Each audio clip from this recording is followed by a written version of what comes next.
दोस्तों, भगवान शिव के बारे में ऐसा कहा जाता है कि भगवान शिव त्रिलोक के आदि और अंत के देवता हैं, जिनके आगे दुनिया की सभी शक्तियाँ असफल हो जाती हैं। लेकिन क्या आपको मालूम है आखिर भगवान शिव का जन्म कैसे हुआ था? उनकी माता कौन थी और उनके पिता का क्या नाम था?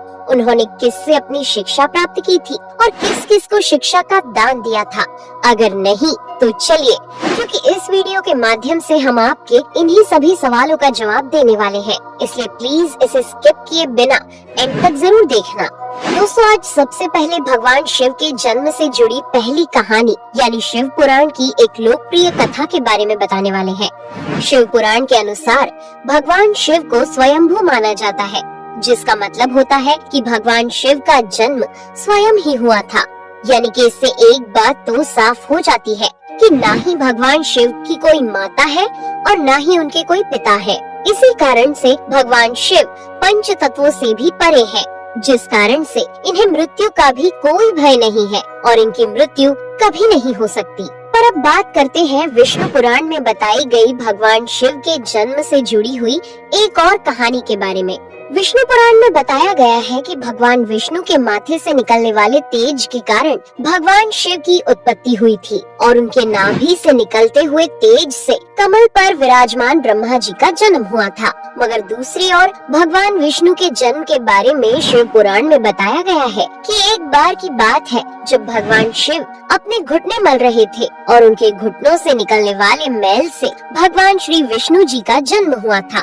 पर अगर ऐसा हुआ है तो विष्णु पुराण और शिव पुराण एक दूसरे से बिल्कुल अलग हैं। इस कथा के अलावा भगवान शिव के जन्म की एक और पौराणिक कथा काफी ज्यादा पॉपुलर है, जिसे शायद आपने बड़े बुजुर्गों से सुना होगा। पर अगर नहीं सुना तो आपकी जानकारी के लिए बता दें कि एक बार की बात है जब भगवान विष्णु और परम ब्रह्मा जी के बीच इस बात पर बहस छिड़ गई थी कि आखिर इस संसार में सबसे महान कौन है। और जब भगवान विष्णु और भगवान ब्रह्मा इस बात को लेकर बहस कर रहे थे तो एक जलते हुए खम्बे के रूप में महादेव उनके बीच आए थे। दोस्तों, वो दोनों इस रहस्य को नहीं समझ पाए और तभी अचानक से एक आवाज आई जिसने कहा कि जो भी इस खम्बे का छोर ढूंढ लेगा वही सबसे महान कहलाएगा। ऐसा सुनते ही ब्रह्मा जी ने एक पक्षी का रूप लिया और खम्बे का ऊपरी हिस्सा ढूंढने निकल गए। वहीं विष्णु जी ने वराह का रूप धारण किया और खम्बे का अंत ढूंढने निकल गए। बहुत देर तक खोजने के बाद भी दोनों में से किसी को भी खम्बे का छोर नहीं मिला और दोनों हार मानकर वापस आ गए। जिसके बाद भगवान शिव अपने असली रूप में आए और फिर भगवान विष्णु और ब्रह्मा जी ने ये मान लिया कि महादेव ही सबसे महान और शक्तिशाली है। इनसे बड़ी शक्ति इस दुनिया में कोई नहीं है। इसके साथ ही शिव पुराण में बताया गया खम्बा इस बात को दर्शाता है कि ना ही भगवान शिव जन्मे थे और ना ही उनका कोई अंत है। और एक कारण तो यही है कि भगवान शिव को स्वयंभू कहा जाता है, यानी भगवान शिव का अंत है ही नहीं, वे अमर हैं। अब हम बात करते हैं भगवान शिव से जुड़े एक ऐसे विषय के बारे में जो सबसे ज्यादा प्रसिद्ध है कि क्या भगवान ब्रह्मा भगवान शिव के पिता है? जी हाँ, इनकी ये कहानी लोगों के बीच काफी प्रसिद्ध है। तो आपको बता दें कि आखिर किस प्रकार भगवान शिव ने ब्रह्मा पुत्र के रूप में जन्म लिया था। इसके पीछे विष्णु पुराण की एक पौराणिक कथा है, जिसके अनुसार जब धरती, आकाश, पाताल या कहें पूरा यूनिवर्स जलमग्न यानी पानी में डूबा हुआ था, तब भगवान विष्णु के अलावा कोई भी देव या प्राणी इस संसार में नहीं था। तब केवल विष्णु ही जल सतह पर अपने शेष नाग पर लेटे हुए नजर आ रहे थे। जिसके बाद उनकी नाभि से कमल की डंडी पर ब्रह्मा जी प्रकट हुए और जब भगवान ब्रह्मा और भगवान विष्णु इस यूनिवर्स से संबंधित बातें कर रहे थे तब भगवान शिव प्रकट हुए, जिसके बाद ब्रह्मा ने उन्हें पहचानने से इनकार कर दिया। इस कारण से भगवान शिव रूठ गए और उनके रूठ जाने के कारण भगवान विष्णु ने उन्हें दिव्य दृष्टि प्रदान कर ब्रह्मा जी को भगवान शिव की याद दिलाई।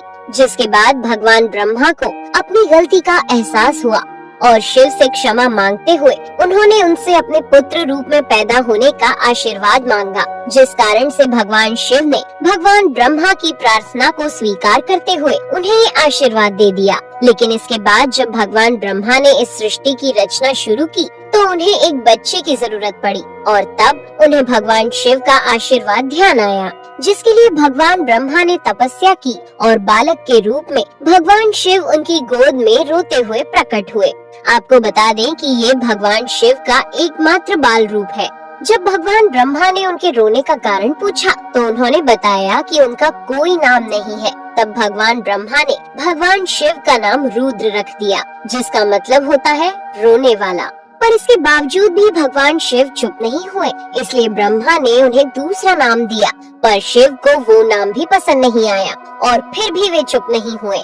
इस तरह शिव को चुप कराने के लिए भगवान ब्रह्मा ने भगवान शिव को 108 नाम दिए थे, जो रुद्र, शर्व, भाव, उग्र, भीम, पशुपति, ईशान और महादेव जैसे नाम थे। और शिव पुराण के अनुसार उनके ये नाम पृथ्वी पर लिखे गए थे।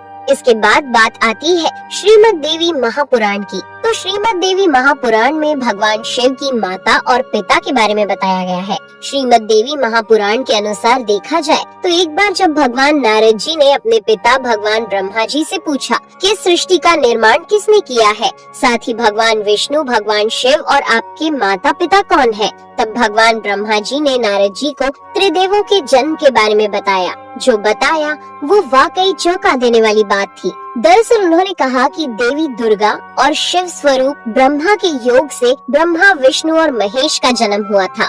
यानी प्रकृति का रूप लिए माँ दुर्गा ही हम तीनों की माता है और ब्रह्मा यानी काल सदाशिव हमारे पिता है।